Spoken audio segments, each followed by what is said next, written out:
E a partir de agora temos uma conversa muito especial e importante e com duas super convidadas aqui em nosso programa. Doutora Miriane Rondon, mais uma vez aqui. Eu adoro suas participações. Obrigada. Sempre são informações assim que têm um impacto muito grande na vida de todos nós. Então seja bem-vinda mais uma vez. Eu que fico muito feliz de estar aqui com vocês mais um dia. E mais um dia de muitos que virão, viu, doutora? Com certeza. Obrigada pelo convite. Doutora Raira Costa, psicóloga, pela primeira vez aqui em nosso programa. Te agradeço muito por ter aceitado o convite, viu, doutora? Agradeço o convite de participar e somar com vocês também. Nossa, com certeza vai somar e muito, e principalmente nessa pauta de hoje, né? Uma pauta tão interessante. Eu acho assim, falar de educação sexual hoje em dia é um tabu, né? Eu acho que, mas na realidade é tudo falta de conhecimento. Então a gente precisa amadurecer mais esse tema e, consequentemente, falar também de prevenção à violência, que é um assunto é continuidade do outro, né? Então é algo que a dimensão da informação que vocês estão aqui para transmitir para todo mundo que vai ter essa oportunidade com duas grandes profissionais é muito grande. Então eu agradeço mais uma vez a presença das duas. Obrigada. Doutora Miriane Rondon, você sugeriu esse tema de educação sexual. Como eu já falei, é um tema assim que causa muita controvérsia. Eu acho que é um tema que é delicado, porque as famílias, elas não entendem pela necessidade positiva. Às vezes, elas acreditam que vão iniciar algo precoce, o entendimento da criança. Então, existe, assim, eu acho que muitos tabus em relação a esse tema, né, doutora? Existe. Na nossa sociedade, a gente ainda é muito fechado. E as pessoas têm em mente que educação sexual é falar sobre sexo. Isso. E não é isso, né? Educação sexual é você ensinar o seu filho, desde o início, sobre o corpo dele, sobre os limites, até onde pode ir, né? Sim. E as pessoas não entendem É um autoconhecimento físico, né, doutora? Né? É um autoconhecimento, é para a pessoa ter consciência, né? Para a criança ter consciência do corpo dela. E assim, desde o início, a gente... esses dias, algum artista falou que pede licença para trocar o filho. Isso é correto. Pede licença. Achei super interessante. Ele chega e pede licença para o filho entender que isso é uma intimidade. É uma intimidade, né? Um consentimento. É um consentimento. Olha que importante isso. São costumes, né, que geralmente não são praticados, porque muitos pais também não entendem essa necessidade. Mas daí a gente passa para outro assunto que nós estamos aqui também falando sobre essa prevenção da violência. Vamos falar um pouquinho com a doutora Raira em relação a isso. Doutora, eu penso muito que a violência também, ela acontece porque muitas vezes a criança nem entende o que está acontecendo naquele momento, né? No caso, a doutora Miriane falou de pedir licença para trocar o filho, que é algo íntimo. Isso a criança já vai entendendo que não é qualquer pessoa que pode ter esse tipo de ato, né, doutora? Justamente, a gente precisa ensinar a criança a dar o consentimento, né? Por isso que é tão importante a gente ensinar sobre o não para a criança, né? Então, aqui não pode pegar, tem pessoas que não podem fazer certo tipo de carinho, né? Então, ensinar sobre intimidade. O que é intimidade, né? É o carinho, é o afeto. E como que a criança se sente segura em deixar alguém fazer carinho, né? Pelo afeto. Então, ela precisa entender quem é confiável e quem não é, né? E precisa de um discernimento. A criança, ela precisa, quando os pais falam assim, você precisa conhecer, né, sobre suas partes íntimas, né? Sim. E a gente pensa, partes íntimas é só aquilo que está coberto, mas não, né? A boca também é uma parte íntima. Então, às vezes, um ato nosso, né, uma brincadeira, um afeto de dar um beijinho, né? Um beijinho, um selinho na criança, também naturaliza esse comportamento, né? Então, a gente precisa estar muito atento ao que a gente passa para a criança, né? São Então, costumes, em casa, né, doutora? sim. Costumes, em Em casa casa. mesmo. Em casa. Que faz, lógico, não entendendo o prejuízo disso. E- Quando a criança sai Sim. do ambiente, né, seguro, também relativamente, porque muitos abusos acontecem dentro de casa. Sim. Mas assim, relativamente você entende que é um ambiente seguro. Então, esse ambiente você precisa ter um cuidado muito grande, né? Para definir os comportamentos do que pode, do que não pode, né, Sim. doutora? E desde cedo eu comprei pro meu filho uma boneca. Nessa boneca eu falo pra ele, aqui você vai deixar pegar, aqui você não vai deixar pegar. A gente tem que começar a ensinar isso. Meu filho tem 1 ano de idade, eu já mostro pra Seu ele. filho tem 1 ano de idade. Eu já mostro E pra você ele. já está Já mostro ensinando? pra ele. E tem livros também que a gente pode usar para mostrar para as crianças. Nos livros eles falam, essa é uma parte que a gente não pode deixar pegar, é uma parte proibida. Então, a gente tem que ensinar para os nossos filhos quem deve pegar, quem pode manusear, né, quem pode ajudar na higiene e quem não pode. Doutora, eu acho que a dificuldade está mais aí. Sim. Os pais, não que eles não queiram ensinar, não que eles não entendam essa necessidade, é que eles não sabem como, né? Sim. isso vem muito também de uma histórico, né? Porque eu não fui ensinada, a geração da minha mãe não foi ensinada, era um tabu, né? Era um tabu falar sobre educação Sexualidade, né? Educação sexual, né? Então, vem muitos mitos que a gente diz, né? Eu vou ensinar o meu filho sobre falar sobre educação sexual, eu vou incentivar ele a fazer sexo. Isso é o primeiro tabu, né, doutora? Esse é o primeiro. Olha, eu vou acelerar o processo, Sim, né? Não, mas ensinar educação sexual é justamente o que a Miriane está falando. É sobre ensinar sobre as partes íntimas, ensinar sobre quem pode pegar aqui, quem não pode, é sobre a intimidade, não naturalizar alguns comportamentos, né? Então, é muito fácil, às vezes, a gente fazer algo e a criança repetir, até mesmo pela imaturidade cognitiva Na ali da realidade, criança. eles nos imitam, né? Nós somos Justamente. espelhos, né? Sim, Nós- justamente. Eu estava até conversando com a Miriane, que essa semana eu recebi uma ligação assim de uma mãe, meu filho tá beijando todas as crianças da sala. E, Sério? sim, e aí pensa, né, é um comportamento sexualizado. Mas não, ela simplesmente naturalizando um comportamento que alguma criança ali da escola, da sala, viu, né, ou fazem esse comportamento de dar o selinho e a criança, ela perpassa isso para as outras. Ela entende que isso é normal, Sim, é como se fosse um beijinho no rosto. Sim, e é perigoso, né, a gente naturalizar isso, porque a criança, principalmente abaixo de 5 anos, não tem essa maturidade. E não tem malícia também, né, Sim, doutora? Eu acho que a criança, eu não sei há quanto tempo que passa a ter esse tipo de reação, ter malícia, mas assim, a criança é pura, ela geralmente repete o que ela vê, o que ela está acostumado no ambiente familiar, né? Nós conversamos um pouquinho antes de iniciarmos a entrevista e eu acho que o exemplo é algo maravilhoso, assim, quando a gente fala de algo na prática.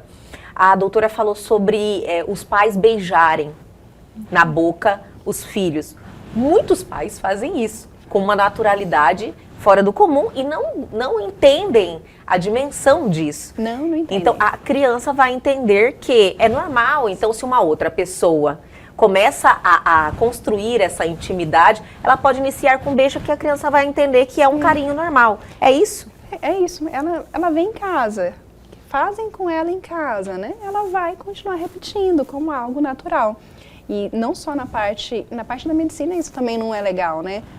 Pela passagem de doenças, pelo ato do selinho. Doutora, né? na realidade, eu já tinha essa informação de que o beijo na boca, principalmente de bebês, né, recém-nascidos, e ele não está com a imunidade ainda totalmente doenças, formada, né? Sim. Então, a chance de passar doença é muito grande. Sim, a gente transmite vírus, pode transmitir algumas bactérias também. E a nossa boca, né, é um reservatório, tem várias. Se você está gripado, você vai passar nesse ato de dar um selinho. Olha só, não só a questão também da educação sexual, quanto da questão da saúde do bebê. Sim. Você não pode ter esse ato e muito comum, né? É muito comum, a gente vê bastante. Mãe, pai faz Sim. naquele manifestação de muito amor, de muito carinho, né? Ai, quer beijar na boca, mas isso não é certo. Não é. Tem que controlar os impulsos, né? Com certeza, e a criança, como ela não tem essa maturidade ainda, né, cerebral, ela não sabe ainda discernir algumas situações complexas, por isso que ela vai repetir, né, todo o ato ali. No caso dessa criança, que a mãe falou que ela está beijando todo mundo, ela via isso como algo natural. Sim, não era um comportamento sexualizado, mas era um comportamento ali que ela viu que se a minha mãe pode me beijar e eu gosto da minha mãe, esse afeto que tem, né? Então, se eu gosto da minha amiguinha, é normal eu também beijar minha amiguinha, porque eu gosto dela. Se minha mãe gosta de mim, eu também gosto da minha amiguinha, então eu posso naturalizar esse comportamento. Então, a gente precisa medir, às vezes, né, tais comportamentos que a gente expõe, né, à criança. Sim. E vamos dar aquela paradinha, mas é bem rapidinho. A gente volta já já.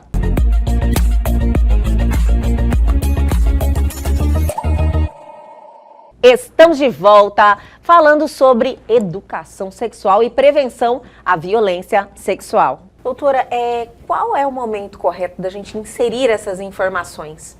Então, inserir a educação sexual? Desde sempre, assim. Desde sempre, doutora. A gente sempre tem que estar igual, com 1 ano de idade. Sim. A gente já tem livrinhos que você pode ler para os seus filhos, né? Nesses livros sobre o que é correto, onde pode pegar. Com bonecas, né? Você pode explicar com as bonecas, né? Onde mais? Né? Eu tenho no meu consultório um boneco semáforo, então eu ensino as crianças, né? Peço primeiro para entender a percepção dele, o quanto que ele sabe já dessa consciência corporal, né?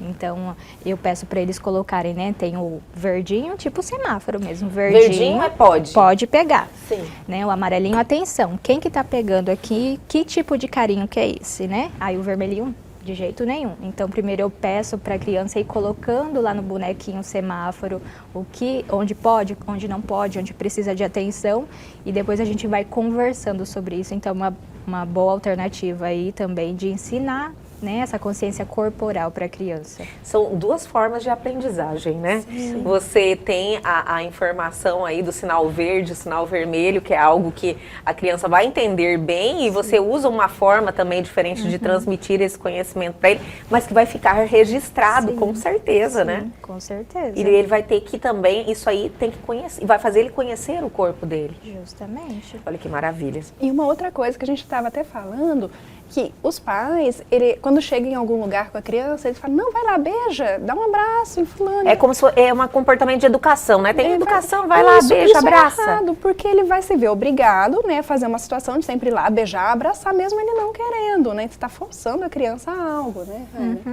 E a gente estava conversando sobre isso, que os pais ensinam, né? Não pode pegar coisa de estranho, não pode aceitar nada. Se você está numa situação de, né, que você não conhece tal pessoa, não faz, não chega perto. Mas quando chega algum amigo que é seu amigo, né, amigo do adulto ali, cuidador, você tira esse limite, essa proteção da criança, né, e faz ela ir lá e dar o abraço, o beijo, mesmo ela não se sentindo confortável e segura para isso. Então, às vezes, os pais ensinam e desensinam também. Contradizem. Entendi. Mas, doutora, nesse caso, qual seria o comportamento correto? Apresentar a criança a esse amigo? Sim, né, representar, olha... Esse é fulano de tal, é tipo isso? Sim, e aí se ela se sentir confortável de abraçar, de beijar, ela vai lá e faz. Se ela não se sentir, então isso ensina também sobre consentimento, né, sobre intimidade. Então, deixar que a criança se sinta segura e confortável de fazer um ato que é íntimo, né, de abraçar. Porque, Elga, o que acontece? A maioria das violências e abusos sexuais infantis são com pessoas próximas. Sim. É muito raro acontecer com alguém que é totalmente desconhecido, né? Então, por isso que é importante deixar que a criança ela tenha esse ato espontâneo. Se ela sente que está segura e é confortável aquela pessoa, pode ser uma pessoa legal, ela vai lá e vai abraçar naturalmente, né? Ela vai lá abraçar, vai dar um beijo, vai cumprimentar, mas deixar que ela se sinta confortável a isso. E não tira essa liberdade também dela. Até assim, quando ela, por algum acaso, não se sente à vontade com uma pessoa, ela também não se sente forçada. Justamente. Ela pode demonstrar, né, os seus sentimentos, porque geralmente a criança ela se intimida, né? Sim. Ela não consegue falar nem para os pais que essa pessoa fez algo que ela não está gostando ou ela não está entendendo. Às vezes ela nem entende, né? Sim. Que isso não é o Doutora, correto. falando de nem entende, essa é a questão, Essa né? é a questão. Por isso que a gente tem que sempre falar com os pais, né? Para desde cedo começar a ensinar os filhos sobre a educação sexual. Eu vi os dados, né, que eu falei, a cada hora, 4 crianças são vítimas de violência sexual, de algum tipo de abuso sexual. E eu também, estudando o tema, tive essa percepção que essa falta de conhecimento do que é um abuso, Sim. da criança, ela realmente não tem a noção de que ela está sendo abusada. Ela nem sabe o que é, o que está acontecendo com ela, né? O que é aquilo? Porque se ela soubesse, a mãe falasse não, isso é errado. Ela fala, vou avisar minha mãe, Sim. né? E o abusador, ele usa táticas, né? Assim, vem cá, eu vou te dar um brinquedo, senta aqui. Começa assim, senta aqui no meu colo, né? Então ele vai devagarzinho, porque para ela tá sendo normal. Uma coisa muito importante a ser dita também é que o abuso, ele não é só sobre toques, né? Ele também é sobre mostrar algo obsceno para uma criança, né? É sobre instigar ela a algum ato. Então, não é só sobre o toque, né? O abuso também acontece ali de uma forma também silenciosa e não tendo, né, esse pegar, né? Entendi. Então, é preciso estar bem atento. Por isso que eu falo assim, uma forma da prevenção ao abuso é indicar para a criança as situações que não é ali normal que seja feita, né? Sim, a doutora abriu agora um horizonte quando colocou essa questão em pauta, porque nós estamos vivendo um momento complicado que é essa era digital, Internet. né? Que está expondo as crianças. As crianças estão obrigatoriamente, hoje até aula estão acontecendo à distância, né? Cursos, as crianças estão na internet, estão expostas, infelizmente, a essa situação, e muitas vezes os pais não conseguem monitorar, sabe? Então, assim, toda hora você vai buscar as notícias, existe algum tipo de crime contra crianças na internet, de aplicativos, a pedofilia aí só crescendo. E como os pais podem tentar evitar essa situação? Existe algum sinal de alerta ou algum comportamento ou alguma dica que a doutora pode passar nessa situação? Então, estar atento, né? Atento, né? Justamente. Atenção total, né? Conversar com os filhos, né? Eu acho que eu vejo que hoje em dia os pais não têm uma conversa aberta com os filhos sobre isso também, né? E se a criança ela gosta de mexer no celular só no quarto, onde os pais não estão ali ao alcance, né? Se ela quer estar isolada de algum momento de prazer para estar no computador, estar nas redes sociais. Então, isso tudo é um sinal que fica aí de alerta para os pais, né? Não deixarem de verificar, né? Tem que monitorar, Tem que né? monitorar, não tem como. Sim. Tem que monitorar. E não tem alguma idade segura, doutora? Porque hoje a gente fala de crianças, né? Os adolescentes também estão aí em um momento complicado, né, sendo vítimas, porque a internet é algo novo na nossa vida, é algo que cada vez ocupa mais espaço, né, e as crianças, elas estão aí teve uma mudança, essa geração de agora, né, a geração das telas, então as crianças, muitas vezes, é normal ficar o dia inteiro no quarto, na internet, conversando com os amiguinhos, virtualmente, assistindo filme virtual e o tempo todo no celular, e os pais entendem que isso é normal. Mas não é normal. Não é normal. Não pode ser, né, doutora? Não pode ser normal. Não, tem que monitorizar, tem que ter até nos adolescentes, né? Hoje em dia, a gente tem que fazer essa monitorização, tem que conversar com os filhos abertamente, né? Tem que dar limites também de tela.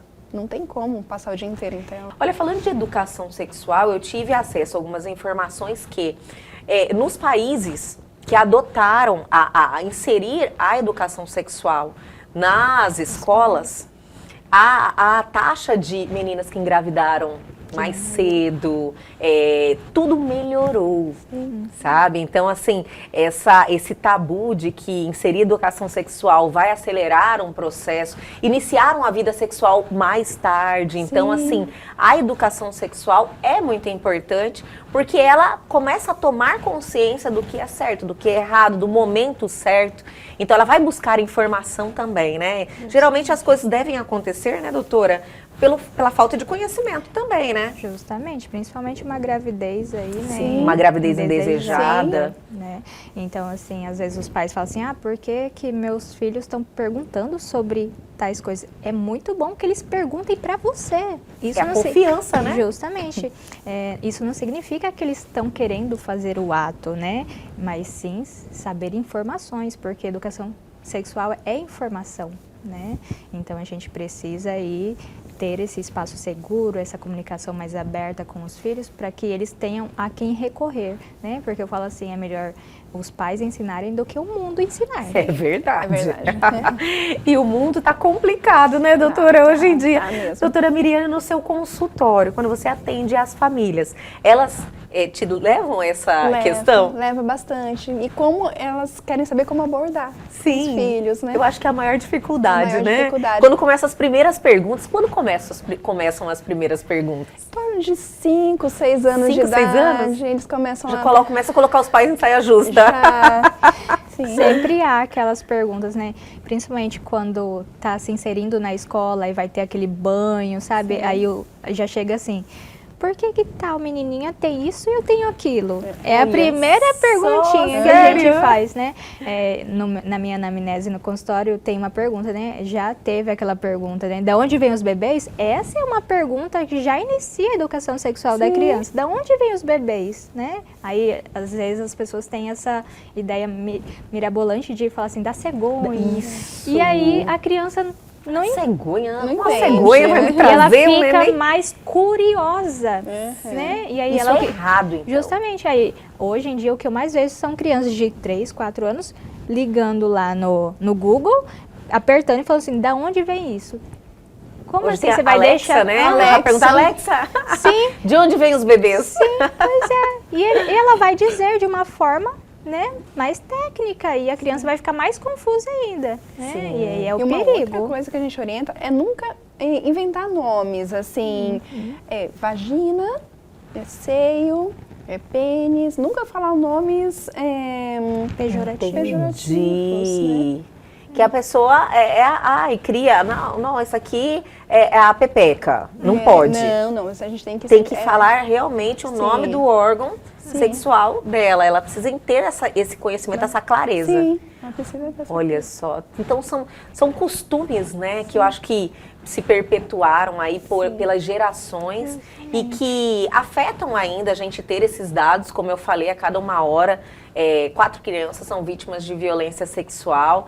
Então eu acho que essas pequenas mudanças, esse conhecimento que os pais precisam buscar. Também hoje, como a doutora falou, tem livros, tem vários mecanismos que você pode desenvolver esse conhecimento e aprender a como lidar com o seu filho. Sim, e te os pais precisam se preparar, né, doutora? Precisa. Eu vou ler sobre isso, minha doutora já está vindo uma aqui. Isso mesmo, te dou dica dos livros. Eu vou ler os livros com toda certeza. E olha, eu quero agradecer demais esse bate-papo leve, né, abordando um assunto tão importante, tão necessário. Falar sobre isso, eu acho que liga o alerta para quem está nos assistindo, tem essa oportunidade, buscar aí esse conhecimento, saber lidar melhor com essa situação. Doutora Miriane Rondon, mais uma vez, te agradeço muito pela presença. Eu que agradeço. E eu tenho certeza que é mais de muitas que estão vindo aí, né? Mais uma de muitas. Com certeza. Eu espero que ajude os pais, esse nosso bate-papo de hoje, e que acenda mesmo esse alerta em todos. Com certeza.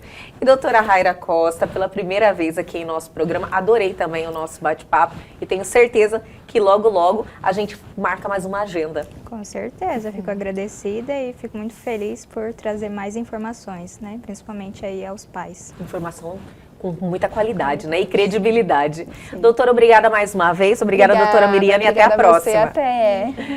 E o nosso programa de hoje fica por aqui. Eu também adorei.